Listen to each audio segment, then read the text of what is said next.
First came quiet quitting, when employees started doing the bare minimum before turning in their 2 weeks. But what if the bigger threat to your organization isn't people leaving at all? What if it's the employees who stay but feel stuck, burnt out, and disengaged without speaking up? What's now being called quiet cracking. Welcome to Honest HR, where we turn the real issues facing today's HR departments into honest conversations with actionable insights. I'm your host, Marjorie Morrison. Let's get honest. Today, we're talking about the silent strain on how quiet cracking can eat away at performance, morale, and retention long before employees may ever hand in a resignation letter. According to SHRM's 2025 mental health survey, 30% of U.S. workers say the nature of their work is stressing them out. And according to research on quiet cracking from Talent LMS, 1 in 5 employees say they're stuck in a persistent state of workplace unhappiness. We're going to unpack why quiet cracking is harder to spot, the early warning signs HR and leaders often miss, and how to keep disengagement from taking root. Joining us is Jared Pope, a benefits and employment law attorney and the CEO of WorkShield, a company that aims to create environments where work misconduct is addressed quickly. Welcome to Honest HR, Jared.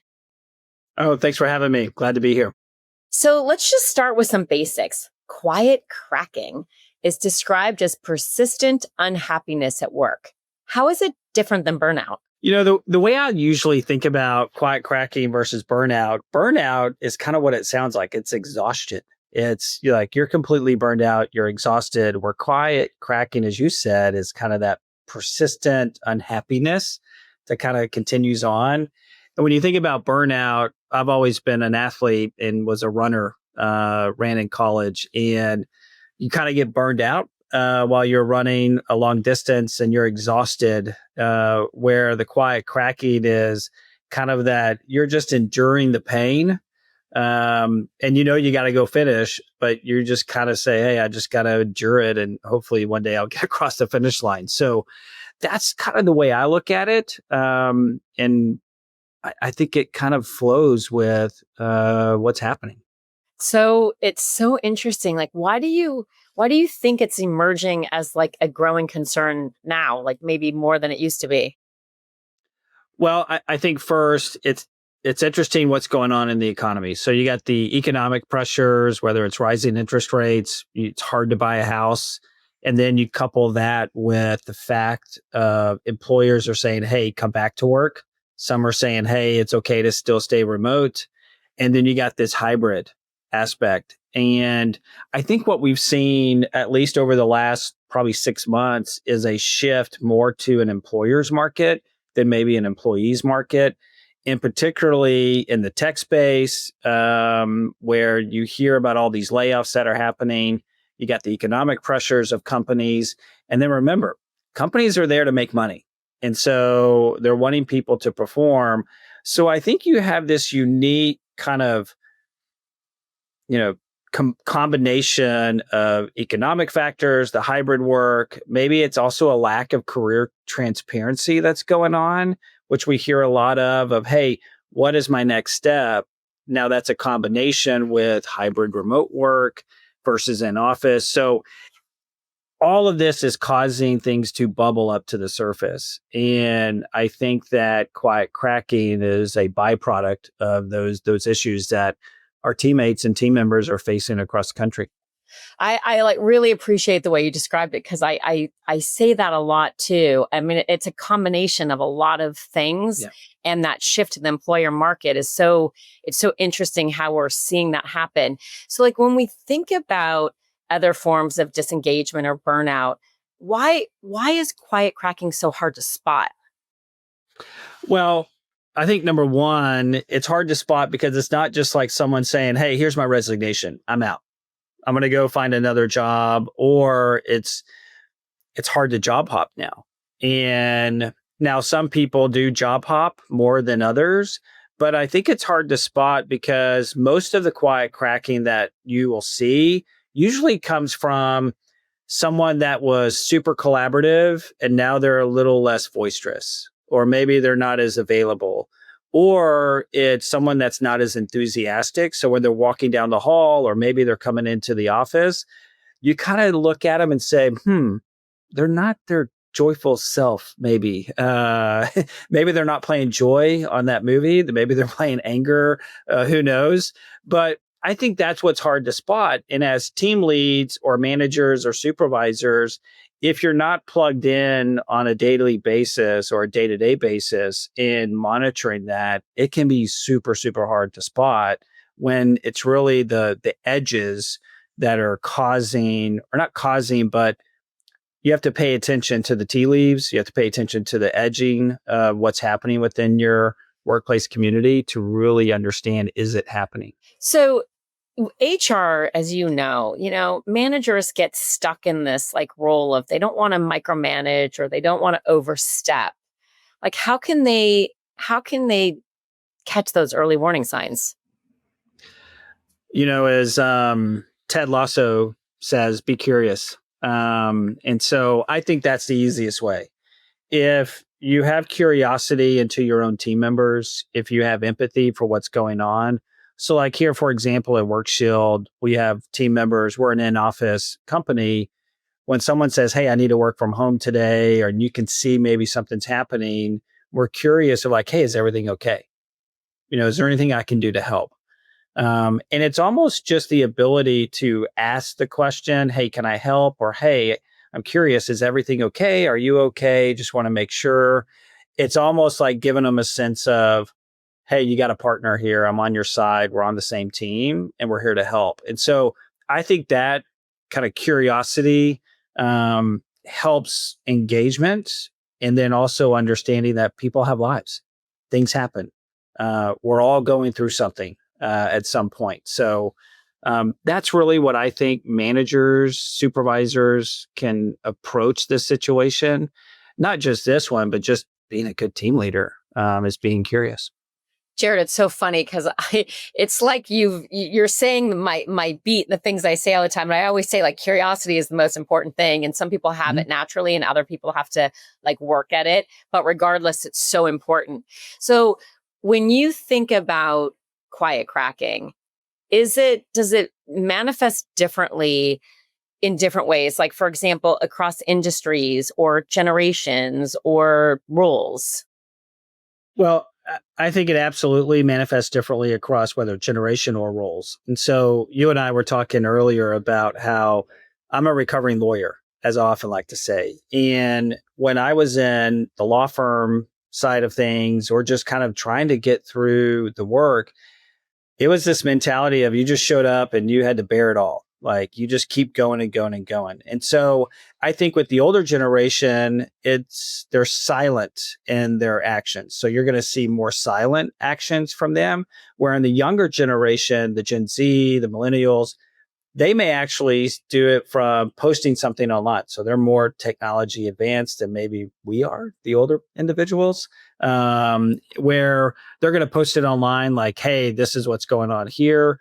Or if they can find the job, that's where you'll see a lot of job hopping with those individuals. So I think those are the two distinct differences between generations. And now industry wise, I think you'll see a difference in whether it's a professional services or like a QSR, retail, restaurant, hospitality industry. I think especially the tech industry, where you have demands versus, dealing with people individually on a day-to-day basis. I think those will have different ones as well, which also means there's different populations. I'm wondering about transparency and the role that it could play in really keeping quiet cracking from starting. So I don't know, transparency in workload or promotion or pay. Is there anything that can happen on that front end? 100%. You have to be transparent. Now, as executives, as leaders, you can't necessarily share all the information because some things you just can't share because you're working on a new project that you can't tell anybody about yet because it's held at the executive level. But transparency in the sense of, hey, this is where we're headed as a company, and this is why we're going there. And a lot of times you have to focus on the why. Like, why are we actually working hard? Or why does this project Why is it so important? And what's the meaning behind it? Sometimes people just say, hey, this is the job, go do it. But there's no real understanding of why is it important? Why does it make a difference? And so to quote Brene Brown, paint done, what does paint done look like? If you're given a project or talking about a project, or you're talking about, hey, as a company, here's our transparency, here's what done looks like at the end of the year, and what do we have to do to achieve that goal? And I think that's what helps bring everybody together to make sure that quiet cracking doesn't rear its ugly head into your workplace, to where people feel a part of a team. They feel like they're heard, they're understood, and at the same time, they know exactly where we're headed and why their role is important. Let's talk about mental health for a minute. What role does mental health play in preventing employees from speaking up about, just feeling stuck or overwhelmed? Well, it's playing a big part. I don't think it's playing as big of a part today as it was maybe 15 years ago or 10 years ago, or Interesting. heck, 3 years ago. I think, and look, I could be biased on this, but our company is based on, we want to hear voices. We want to make sure your voice is heard. And so I believe that people are getting more comfortable with, hey, I'm mentally not here today. And I think that's why you're seeing companies across the nation say, hey, take a mental health day. It's important.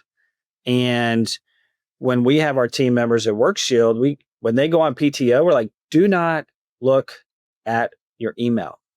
Period. If we see you emailing, like, you're going to get in trouble, right? So you have to go take a break. And I think if we embrace the mental side of work, because again, going back to that initial question, like, why is all of this happening when you think about the economic pressures, the hybrid, going from remote to in office or hybrid?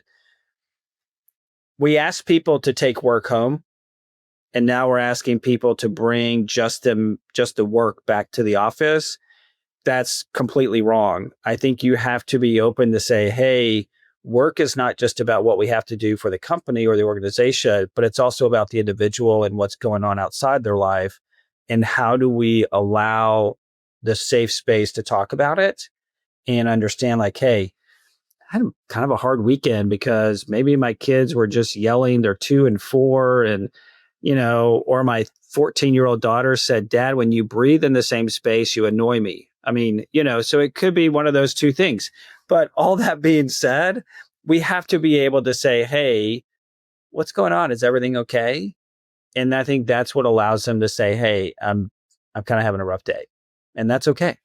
So I'm going to switch now for a couple minutes to, like, how do we address it, right? Because I loved the way that you've explained it and framed it. And I think everything you said, we can all relate to. But when we think about HR, how can we help create a culture that identifies and addresses quiet cracking before it becomes critical? Well, I think the number one thing is you have to have a psychological safe space to raise your voice.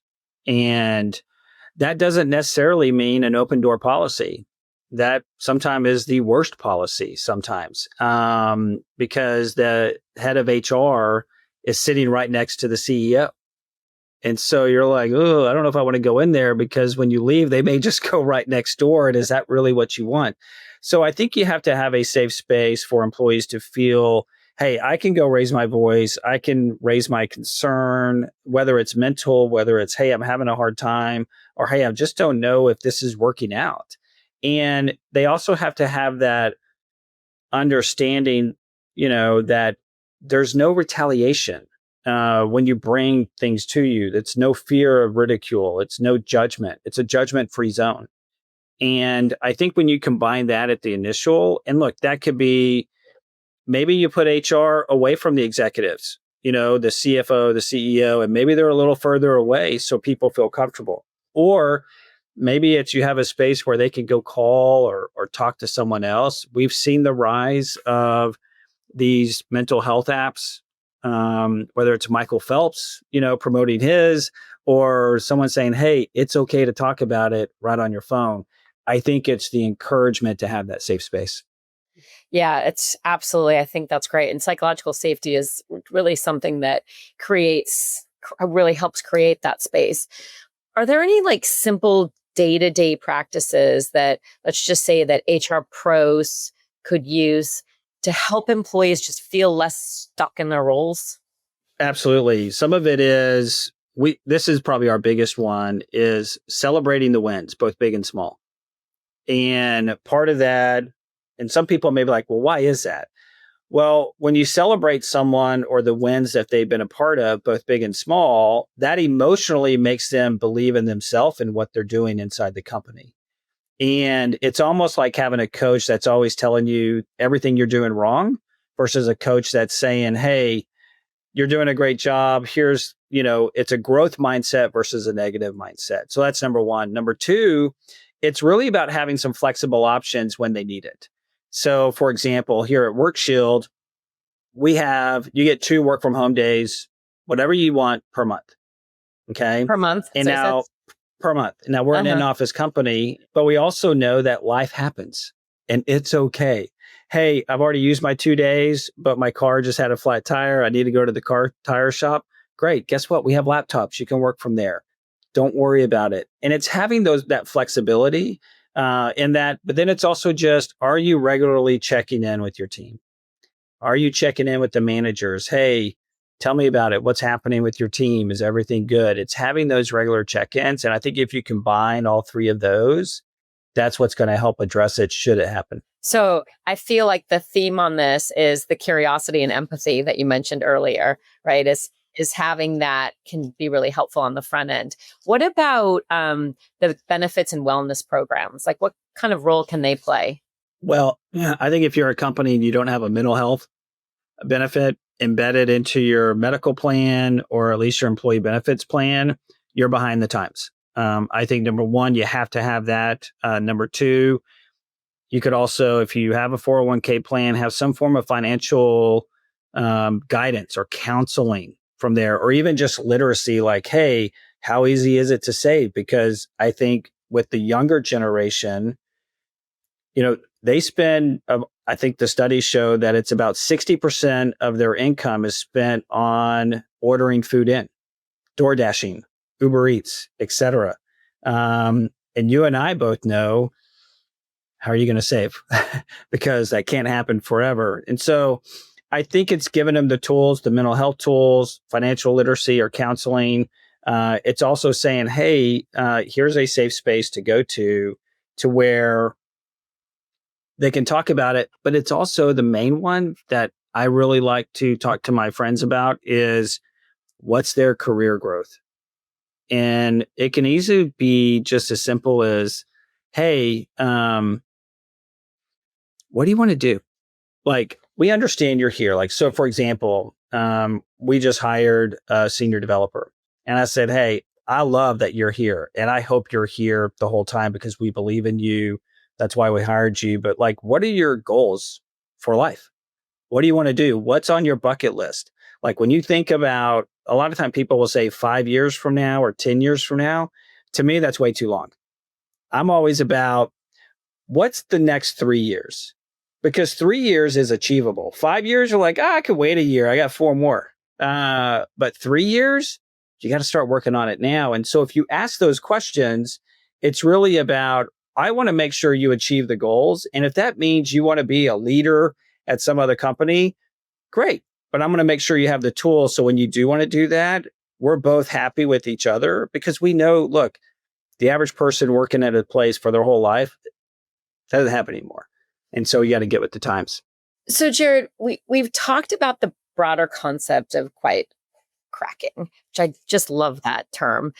But to really understand it, we really are going to have to look at the uncomfortable truths, right? Like what happens when employees feel trapped or when transparency is missing, when performance demands like unintentionally add to the problem. So why do employees stay in toxic workplaces even when they know it's like breaking them down? Well, I think the number one issue is they don't think it's going to be better anywhere else. And so I think it's almost like, well, I'm trapped. Even if I go someplace else, they're going to require more, demand more. Is it actually going to get better? I don't know. I think that's the number one reason why people kind of stay put or they deal with it. Or it's just this idea of like, hey, they don't know what to do. And they feel trapped because they can't talk to someone. There's no proactivity going on by the managers or supervisors to going back to that curious and empathy side of it. Hey, what's happening? And so I think it just comes down to they just feel stuck, and it doesn't matter which way they turn, whether it's right or left, up or down, it's not going to get better. And then that piles on each other. And, I heard someone talk today about action and attention. So where you pay attention to impacts what emotional state you have. And then the emotional state you have impacts how you believe in yourself and you believe in others. Yep. Which then leads to what are you actually going to do? And so if you pay attention to the negative things, guess what happens? You negative mindset, you're going down. This isn't going to get better. Yeah, I mean, I'm learning so much, and I feel like you're so spot on with the way you're thinking about this, and just delivering it both internally to your team and out there to the stuff that you're working on. When you think about, though, the positive thing, and you think about like performance expectations, and from a positive perspective, it's motivating, right? But what is that? Like, when do you cross a line from it being motivating to being destructive? Well, if expectations are unrealistic, and if it's one thing to be motivating to say, and I'll just give you an example. We're trying to roll out this new product, this new release on our technology. And if I went in and said, okay, let's all get motivated, we're going to do it in 2 weeks.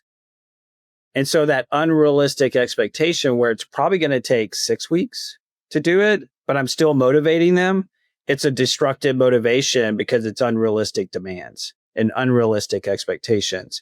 And so this is where managers, leaders, HR, this is where they come in to say, hey, what has Paint done? So let's make sure that's on the same side. And whatever that Paint done is, let's be realistic in how long is it actually going to take to get done? Or what is that expectation? And I think if you're able to come back and say, hey, does this make sense? Can we actually do this? And do we have unrealistic expectations? And so if you have unrealistic expectations with a lack of communication, that equals disaster. But if you actually have realistic expectations with communication, then you're actually going to have an agreeable workforce that actually thrives in what they're doing. Because why? It's transparent, it's communicative, and it's motivating. It definitely all ties together. What about finances, right? Like, so how much of this is driven by financial pressure? And that's like that thing when you said like people feel stuck. Is some of that financial, or is it just people's expectation of what work is? Well, I'm going to give two answers on this one. I do think some of the younger generation thinks work should be a vacation. And it's just not so. Now, the older generation understands you get in, you work. So outside of that expectation, let's talk about the financial side of it. I do think there's a huge financial stress in why they're staying, because let's think about it. Healthcare's gone up tremendously to where employers used to be able to handle the brunt of that. Healthcare is getting more expensive. People are functionally uninsured. And so even though I may be 25 and Superman, if I get in an accident and I got a $3,000 deductible, I may not have $3,000 in savings. And so that's really stressful. But then in addition to that, you got household. If I'm married, I got kids. How am I doing this? How am I actually going to keep up with the Joneses? Because that's a real problem.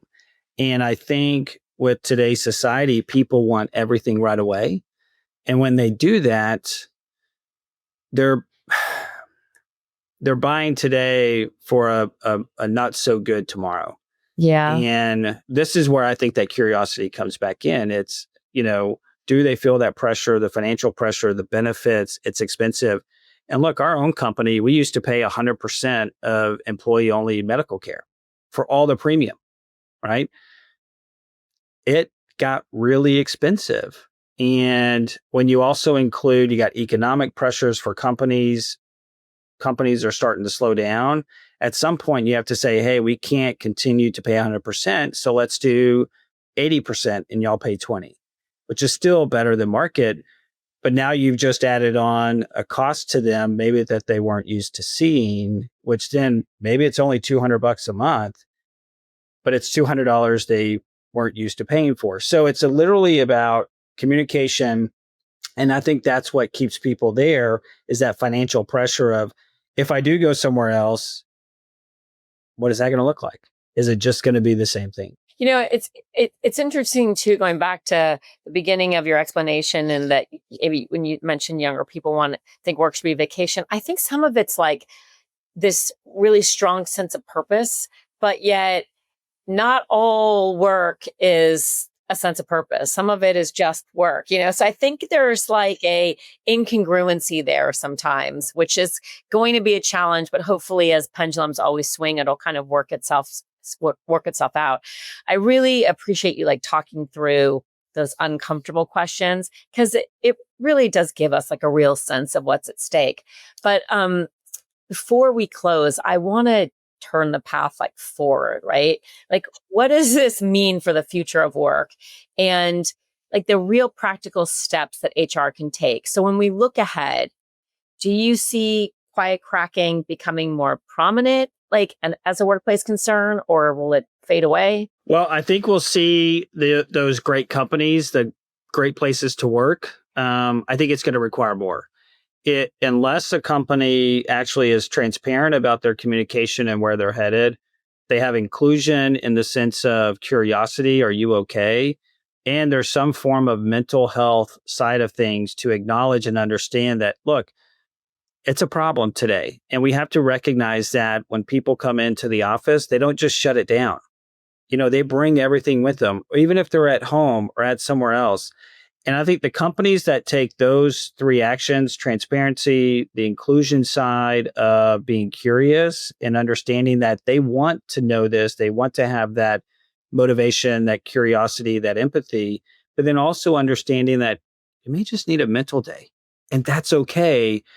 Those are, I would say, the three guiding points. And then the crucial one, the fourth one that I think is what's going to separate those companies going forward, is, do they have a safe space for people to go to raise their voice? And if they don't, and you can't answer that question, like, where would they go? I think that's an indicator you may be in trouble. And you need to actually figure that out, because if that doesn't exist, then how do you do the other three? And it's kind of a chicken and egg thing, but you need both of them. But if you don't have one, it's not going to work. And so I think it's going to persist. I think it's going to keep coming up within the daily conversations, or you're going to see things happening and wonder, like, why are we stagnant over here? And I think until you address that, it's going to be there. So for our very last question, for HR leaders who are worried about quiet cracking, or worried that it might already be happening in their workplace, what's the very first step they should take?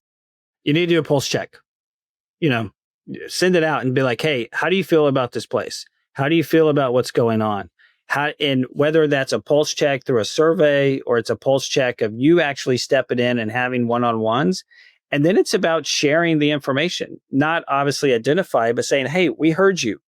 This is what we found out. And here's the plan of action that we're going to take to make sure that work is a great place for you to come, be your whole self, and be your individual self, so that you can actually do your job and do what at the beginning, when you hired them, they told you they love to do. And so you want to keep that passion, that hunger, that curiosity to do better, to grow. You want to keep that alive. And if you're not, company's going to go dead.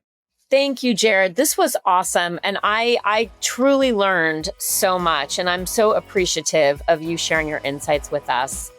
That's going to do it for this week's episode of Honest HR. We'll catch you next time. Hello, friends. We hope this week's episode gave you the candid tips and insights you need to keep growing and thriving in your career. Honest HR is part of HR Daily, the content series from SHRM that delivers a daily newsletter directly to your inbox, filled with all the latest HR news and research. Sign up at shrm.org/HRdaily, plus follow SHRM on social media for even more clips and stories. Like, share, and add to the comments. Because real change starts with real talk.